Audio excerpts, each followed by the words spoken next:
Liver से garbage कैसे हटाएं? Liver and intestine. देखिए इंटेस्टाइन जो है that is the fastest, intestine में जो भी बीमारियां हैं वो सबसे तेजी से ठीक होता है, मुंह से लेके पेट तक, कोलोन तक, दैट इज द फास्टेस्ट। 3-4 दिन में, 5 दिन में, इतने दिन में ठीक हो जाता है, बड़ी सी बड़ी चीजें। फॉर एग्जाम्पल मान लो किसी को मुंह में कैंसर है, कैंसर मत बोलिए, घाव बोल दीजिए उसको। कैंसर बोलते हैं दिमाग में आता है कि बहुत बड़ा कुछ ऐसा आता है, हम उसको घाव बोलते हैं। एक एक्सपेरिमेंट कीजिए आप, इंटेस्टाइन की बात कर रहा हूं पहले, फिर मैं लिवर की बात करूंगा। एक्सपेरिमेंट कीजिए थोड़ी हिम्मत रख के। मान लो यहाँ कट गया, आपके एक्सीडेंटली कट गया, ब्लेड लग गया, खून, आप क्या करते हैं? उसमें डिटॉल लगा देते हैं, मरहम लगा देते हैं, तब वो जलता है काफी। आपके दिमाग में बिठाया गया कि जल रहा है मतलब ठीक हो रहा है, ऐसा वो दिमाग में बिठाया हुआ है, तो आप उसको सहते हैं कि ये ठीक हो रहा है, और कुछ समय बाद वो ठीक भी हो जाता है। अब एक्सपेरिमेंटली आपने ब्लेड से यहाँ काटा, जो हिम्मत कर सकते हैं, यहाँ डेटॉल वगैरह लगाए जो आप खुद नेचुरली लगाते हैं, जो आप ट्रेडिशनली लगाते हैं, और यहाँ डेटॉल ना लगा के यहाँ पे किसी भी सब्जी, ग्रीन लीव्स का जूस, पालक का जूस या रेड चुकंदर का जूस या व्हीट ग्रास का जूस निकाला, जूस आपने यहाँ पे डाल दिया। जैसे ही आप जूस डालेंगे, आप पहली बात तो वो जो दर्द पहले हो रहा था वो दर्द भी चला जाएगा। दूसरा, आप कंपेयर करेंगे, आपकी हीलिंग कई गुना फास्ट हो जाएगी इन कंपैरिजन टू जहां आपने डेटॉल लगाया था। तीसरा, आप देखेंगे कि वो जो निशान है वो भी बड़ी तेजी से गायब हो जाएगा। तो ये तो क्या एक्सटर्नल बात। जिस तरह से ग्रीन जूस, पत्तों के जूस, जो पत्ता आपको मिल जाए, धनिया का पत्ता भी चलेगा, पालक का पत्ता चलेगा, व्हीट ग्रास का पत्ता चलेगा, चुकंदर का जूस चलेगा, जिस तरह से ये वेजिटेबल जूस अगर इंजरी पे आती है, अल्सर पे आता है, इन्फ्लेमेशन पे आता है, तो वो बड़ी तेजी से ठीक होता है। ना केवल ठीक होता है, उसी वक्त से आपको आराम मिलने लगता है, उसी वक्त से जैसे ड्रॉप गया।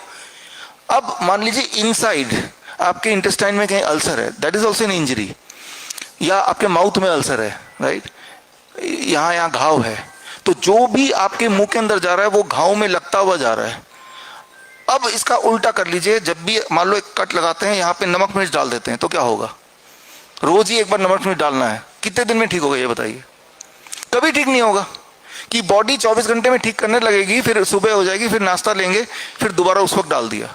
सेम चीज आप करते हैं। जो हमारे यहाँ पे माउथ कैंसर के पेशेंट बहुत आते हैं, हम कैंसर नहीं बोलते, उसको घाव बोलते हैं।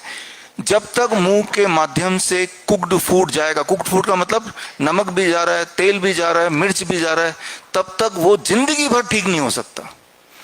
तो हम ये बोलते हैं कि 15 to 21 डेज एक बार जीभ के स्वाद को भूल के, सिर्फ और सिर्फ जीभ के स्वाद को भूल जाओ, और सिर्फ रॉ फ्रूट्स एंड वेजिटेबल, चबा तो सकते नहीं क्योंकि वो इंजर्ड है, दर्द होगा, तो लिक्विड स्मूदी बना के पीते रहो। तो जितनी बार आप फ्रूट जूस जा रहा है, उतनी बार वो मरहम की तरह वो इन्फ्लेमेशन से, घाव से लगता हुआ जा रहा है, और उतनी बार वो उसको रिपेयर कर रहा है, बिना किसी चीटिंग के, है ना। आपने वो बंदर की कहानी सुनी है, बार बार देखता चोट ठीक हुआ कि नहीं, खरोच के, है ना, तो चोट कभी ठीक नहीं होता। उसी तरह से हम रोज थोड़ा बहुत कुक फूड खा लेते हैं, जिनके मुंह से लेके कोलोन तक में कहीं ना कहीं इंजरी है, कहीं ना कहीं कुछ ना कुछ दिक्कत है। तो coming to your intestine, for intestine if you can be on raw for few days, extreme case में 15-20 दिन, नॉर्मल केस में सिर्फ 3 से 4 दिन, 3 to 4 डेज। जैसे urinary track infection, UTI, urinary track infection, तो कैसे पता चलता है? आपको जलन हो रही है पेशाब करते वक्त, या फिर खून निकल रहा है, मान लो इन्फ्लेमेशन हो गया है, या फिर दर्द हो रहा है, ठीक है ना। तो ये सारी चीजें हैं, यानी कि यूरिनरी ट्रैक में इन्फेक्शन हो गया है। अब जो इन्फेक्शन है वो एक लिविंग थिंग है, नॉन लिविंग तो है नहीं, that is a living thing. Bacteria होगा, कोई फंगी होगा, कोई वायरस होगा। अब लिविंग थिंग को मारना है, फॉर एग्जाम्पल अगर मुझे इसको मारना है, इसको I want to kill it, तो इसकी जो खुराक है उसको मैं खत्म कर दूंगा, तो it has to die, it has to die, इसके पास कोई चॉइस नहीं है। सिमिलरली जैसे ही आप कुक्ड फूड जो प्लेट टू उसको हटा दें फॉर यूटीआई पेशेंट, हमारे यहाँ भी आप में से कुछ लोग हैं यूरिनरी ट्रैक इन्फेक्शन वाले पेशेंट, अगर प्लेट टू हटा देते हैं 3 to 5 डेज, तो यूरिनरी ट्रैक इन्फेक्शन रह नहीं सकता, वो रह नहीं सकता, इट हैज टू वैनिश। अच्छा, आपको कैसे पता चलेगा वो खत्म हो गया? आपके सिम्टम चले जाएंगे ना, ब्लड से, ब्लड जो आता है यूरिन से वो नहीं आएगा, एचिंग हो रही है वो नहीं होगी, तो यानी कि ठीक हो गया। उसके बाद दोबारा प्लेट टू लेना ही है, खाना ही है, आप खाते रहिए। तो that is the one part of it. Liver पे आते हैं, लीवर आपका एक सवाल है। लीवर नॉर्मली तो जो 3 मेडिसिन की बात मैंने की, time as medicine, food as medicine and 0 volt, that is enough. Liver आपके ठीक है कि नहीं वो कैसे पता चलेगा? वो आपका कुदरती आपको पता चलेगा। पेट अगर बहुत मोटा होने लगा तो, चेहरा पीला पड़ने लगा तो, राइट, बहुत कमजोरी आ गई तो, सूजन है बॉडी में, दीज आर द सिम्टम। अच्छा, क्या नहीं करना है? एक आ गया है फाइब्रोस्कैन, वो बोलते हैं कि लिवर आपका स्टेज 2, स्टेज 3, लिवर सिरोसिस, इस तरह से। तो उनके चक्कर में मत पड़िए, सिर्फ आप ये देखिए कि आपके बॉडी कौन से सिम्टम जो मैंने अभी बताया। तो अगर सिम्टम इनिशियल स्टेज में है तो वही 3 मेडिसिन, और अगर इनिशियल स्टेज के ज़्यादा हो गया तो फिर चौथा और पांचवा hot water immersion. Hot water immersion अगर यहाँ तक करते हैं तो it takes about 15 days 20 days to cure liver disease.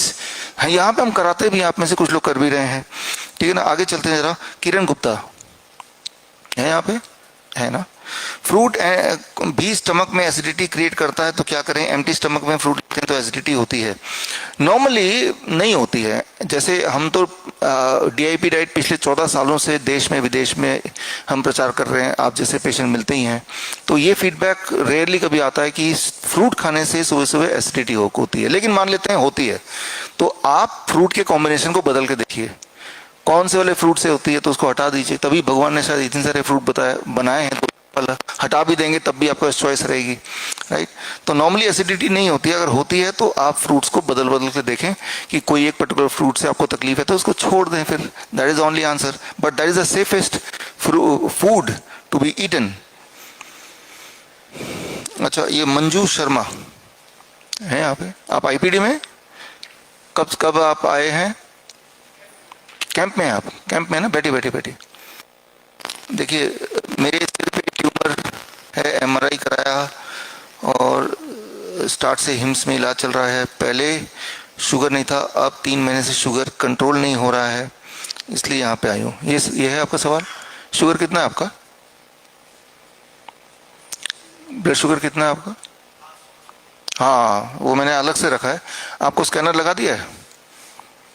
Scanner लगाने भी मैंने बोला है आपको, लगा दिया ना? हाँ, ठीक है।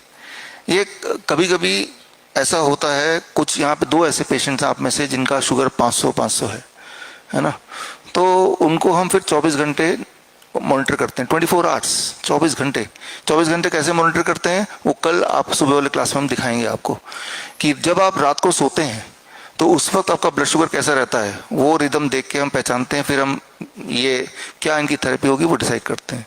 आप में से कुछ लोगों को यहाँ पे स्कैनर लगा होगा जिनके हाई ब्लड शुगर रहता है, वो हर 15 मिनट का ब्लड शुगर का रीडिंग वहाँ पे सेव होता है, फिर उसको हम कंप्यूटर में डाल के आप जब सो रहे थे तब आपका ब्लड शुगर का किस तरह से रफ्तार है वो देखते हैं। और उसके बाद आपको एक बात बताना चाहूँगा कि जो आप फास्टिंग ब्लड शुगर चेक करते हैं, खाना खाने के 2 घंटे बाद चेक करते हैं, लेकिन कभी भी आपने किसी ने भी आधी रात को नहीं चेक किया होगा। उठने से 2 घंटे पहले अगर कोई चेक कर ले किसी को जब आप सो रहे हैं, उस वक्त का नहीं किया होगा। उस वक्त जो शुगर होता है वो सबसे लोएस्ट पॉइंट पे होता है, सबसे लोएस्ट ऐसे होता है, और आपके उठने से 1 घंटे पहले शुगर अपने आप ऊपर चलने जाने लगता है। तो आप जब फास्टिंग देखते हैं वो ऊपर वाला देखते हैं, लेकिन उससे 2 घंटे पहले वो नीचे जा चुका था। आपके उठने से पहले आपकी बॉडी आपको तैयार करती है कि ये इंसान उठने वाला है तो आपको एनर्जी की जरूरत पड़ेगी, तो लिवर थोड़ा सा शुगर ब्लड में डाल देता है, फिर शुगर आपका बढ़ने लगता है। तो ये शुगर का अजीबोगरीब बिहेवियर है।